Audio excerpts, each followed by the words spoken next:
ओम श्री साईराम। ओम श्री साई शिर्डी साई मूर्तये नमहा। श्री शिर्डी साईंचा अवतार असणाऱ्या श्री साईंना आमचा नमस्कार असो। सुमारे 60 वर्षापूर्वीची ही गोष्ट आहे। महाराष्ट्रातील कोकणातील वरळी गावचे एक सुशिक्षित तरुण शिक्षण क्षेत्रात काम करण्याच्या हेतूने मुंबईजवळील वसई येथे राहण्यास आले। त्या काळी वसई म्हणजे एक खेडेगावच होते। त्या तरुणाचे नाव महादेव मंगेश पिंगे। ते वसईला एका शाळेत शिक्षकाची नोकरी करू लागले।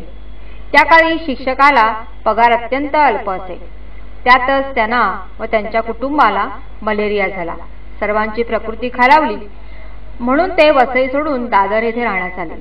राहण्यास 2 खोल्यांची जागा मिळाली, परंतु त्यांची सांपत्तिक स्थिती मात्र खालावू लागली।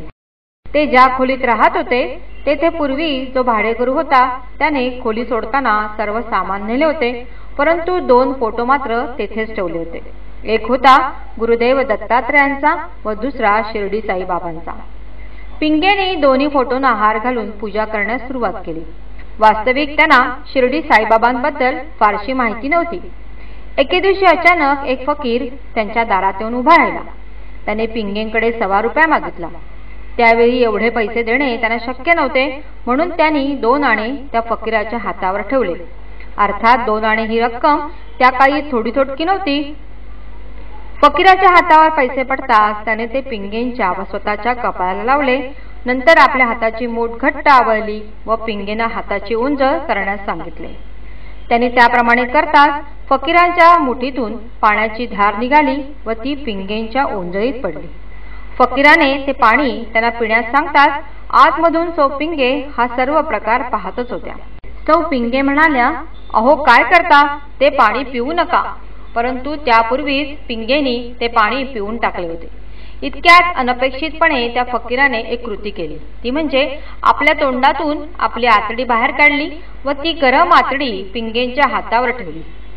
त्यानंतर त्वरितच ती आतडी त्याने पुन्हा आपल्या तोंडातून पोटात घातली। हे पाहता श्री व सौ पिंगे घाबरून गेले। त्यातच तो फकीर त्वरेने निघून गेला। फकीर निघून गेला मात्र पिंगेने त्या फकीराच्या व शिर्डी साईंच्या फोटोतील साम्य लक्षात आले व हे साईनाथच होते हे त्यांना उमगले। त्यामुळे ते त्यांना शोधण्यासाठी निघाले, परंतु ते कुठे आढळले नाहीत। एक गोष्ट मात्र घडली, त्या दिवसापासून त्यांचा मलेरिया नाहीसा झाला। त्यांनी काढलेल्या क्लासेसने महाराष्ट्रभर नाव मिळवले। त्यांची ऐहिक भरभराट झाली। शिर्डीत असताना श्री साईनाथ म्हणत, मला आवडणारी माणसे मी शोधून शोधून आणि निवडून निवडून आणतो। जणू चिमणीच्या पायाला दोर बांधावा व पाहिजे तेव्हा तो हळू सोडावा, म्हणजे चिमणी आपल्या जवळ येते, अगदी तसेच। श्री पिंगे हे अत्यंत सज्जन संत प्रवृत्तीचे होते। त्यामुळे साईनाथांनी त्यांना शिर्डी साई रूपात दर्शन देऊन त्यांचे आरोग्य सुधारले, त्यांची ऐहिक भरभराट केली। एवढेच नव्हे तर श्री सत्यसाईंनीही त्यांना सन 1964 पासून आपले कृपापात्र केले। मुंबईतील आपल्या आश्रमाच्या भूमिपूजनाचा मान त्यांना दिला।